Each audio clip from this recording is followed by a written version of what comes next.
Ցանկանում եմ ողջունել բոլորին այսօր ջրամատակարարման ընկերությունը Վիոլա ջուրը հայտարարեց,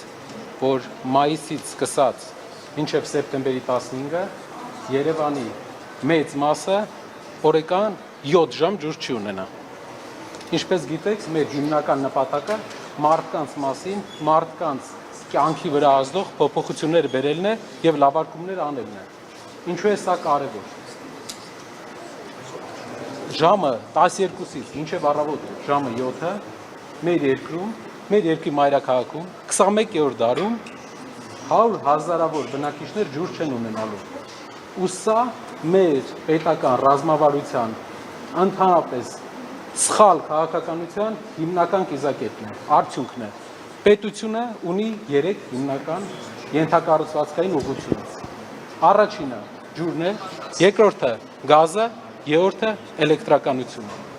Ջրով մենք հասել ենք նրան, որ Երևան քաղաքում 21-րդ դարում մի շիշ ջուրը օրական 7 ժամ անհասանելի է լինելու Երևանի 100,000-ավոր բնակիչների համար։ Արդեն կտրած։ Ինչ վերաբերում է էլեկտրականությանը, վերջի 4 ամիսների ընթացքում անցած տարվա համեմատ Հայաստանում անջատումների քանակը բարձրացել է 40%-ով։ Մենք ունենք տոտալ կոլապս էներգետիկայի ոլորտում նույնպես 40%-ով աճ էլեկտրաէներգիայի անջատումների մեջ։ Ջրի մեջ ունենք անկում մատակարարման, էլեկտրաէներգիայի մեջ ունենք աճ անջատումների եւ մեր արտաքին քաղաքականության, սխալ քաղաքականության արդյունքում մենք վտանգում ենք նաեւ գազամատակարարումը մեր երկու հարևան երկրների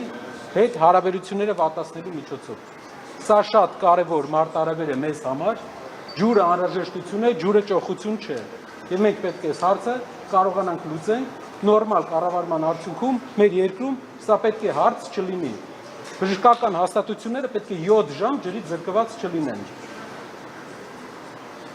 Ճիշտ կառավարումը սրանից է սկսվում։ Այսօր մենք ուզում ենք ներկայացնենք այս խնդիրը մեր հանրությանը, ներկայացնենք, որ ինչպես ջրի ոլորտում, ինչպես էլեկտրաէներգիայի ոլորտում, այնպես էլ բոլոր ոլորտերում մենք ունենք տոտալ ուղղակի պարտված քաղաքականություն։ Հայաստանը, որ դուք հասկանաք, Հայաստանում ամեն քաղաքացու բաժին է ընկնում տարեկան 3200 կուբամետր ջուր, որը աշխարհի նորմայից 2 անգամ ավել է։ Ամբողջ աշխարհում 1800 կուբամետր է միջինը։ Մեր ջրի կորուստը մեր երկրում 65% է կազմում։ Այսինքն ընդհանուր 100% մատակարարված ջրից քաղաքացուն հասնում է 35% միայն։ Որպեսզի դուք համեմատեք էլեկտրաէներգիայի մեջ Հայաստանի էլեկտրական ցանցերի կորուստը մենք իջեցրել ենք 6%-ի։ Ջրի մեջ 65% կորուստ ունի համակարգը։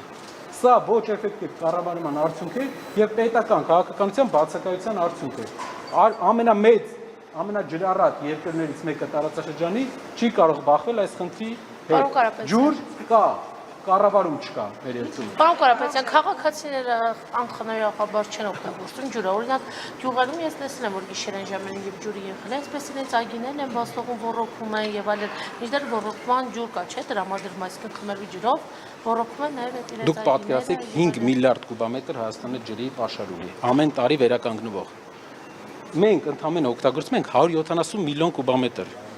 Չի կարող Հայաստանում ջրի խնդիր լինել։ Անկամ այն բանը, որը Հայաստանում շատ տարածված ու որը Հայաստանում որևէ խնդիր իրենից չի ներկայացնում, անկամ այդտեղ մենք ունեցանք կոլապս մեր երկրում։ Պարոն Կարապետյան, Կորուստների նվազեցում, ինչպես եղել է ժամանակին էներգետիկայի մեջ, ժամանակին 20-30% կորուստներ է եղել։ Իջել է 6%-ի։ Կորուստների նվազեցման քաղաքականությունը պետք է լինի էներգետիկայի գծով փոխնախարար, պետք է լինի էներգետիկայի գծով նախարար ընդհանրապես, պետք է լինեն պատասխանատուներ, ովքեր աշխատում են ջրային կորուստների նվազեցման ուղղությամբ։ Ինչպես կարելի է 65% կորուստ ունենալ ու մարդկանց ասել ջուր մի սպառեք։ Պարոն Կարապետյան, այս թեմայով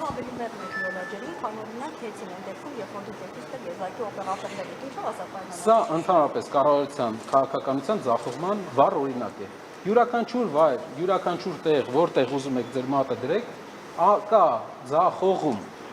Ինչպես կարելի է 7 ժամ։ Իսկ կորուստները հիմնականում ինչից են, այսինքն չի հետևանքով են Համակարգային մի քանի բան, համակարգային ներդրումների բացակայություն։ Մենք մեծ ներդրումներ ենք արել, որ իջնենք էներգետիկայի մեջ 6% կորուստի։ Համակարգային ներդրումների բացակայություն, ճիշտ կառավարման, պետության մոտեցման, խիստ մոտեցման, այն մոտեցումը, ինչ որ էներգետիկայում է եղել, էներգետիկայում պետության մոտեցման տարբերությունը ճիշտը որ ասեմ, ավելի շատ կառավարման մոտեցման տարբերությունը է շատ մեծ, եւ մենք տեսել ենք այն արդյունքը։ Երբ մենք ասում ենք, որ կորուստը ցանցերում 6% էր, մարդիկ մտածում են դա այդպես էլ պետք է լիներ։ Բայց մենք հիմա ջրի մեջ տեսնում ենք, թե ինչ է կատարում։ Ներդրումային ճիշտ քաղաքականություն, որպեսզի հասկանանք Երևանի ամբողջ կենտրոնը սնուցվում է տասնամյակներ առաջ կառուցված ու շատ վատ վիճակում գտնվող կուկուռուզնիկի կողքը գտնվող ջրամբարներից, որոնք տասնամյակներ շարունակ չեն վերականգնվել, վերակառուցվել։ Նաև օդի հյուրեր են մտածում, որ Գառնուղը հարևան բարեկամ երկրներին է տալիս, այդ կարծիքից հավելել։ Ես չունեմ այդպես ինֆորմացիա, գիտեմ, որ 2024 թվականի դեկտեմբերին համաձայնություն է աշխատանք է սկսվել, դա Ադրբեջանում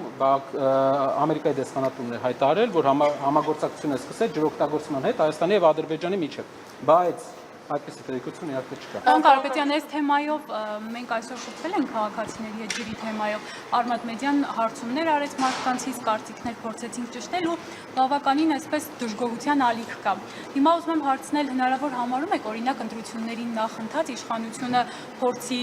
լուծել այս հարցը բանակցություններով եւ այլն եւ նախընտրական դիվիդենդներ։ Դե կարծում եմ Կարելի է շարունակել հարցը, ոնց որ թոշակների երկու, անդադ բարձրացանեցիք եւ վերջո 10,000 ու չին դրամով, բայց բարձրացեցին։ Հնարավոր է նաեւ այս դեպքում աղմուկը մեծ լինի եւ մենք ամեն ինչ պետք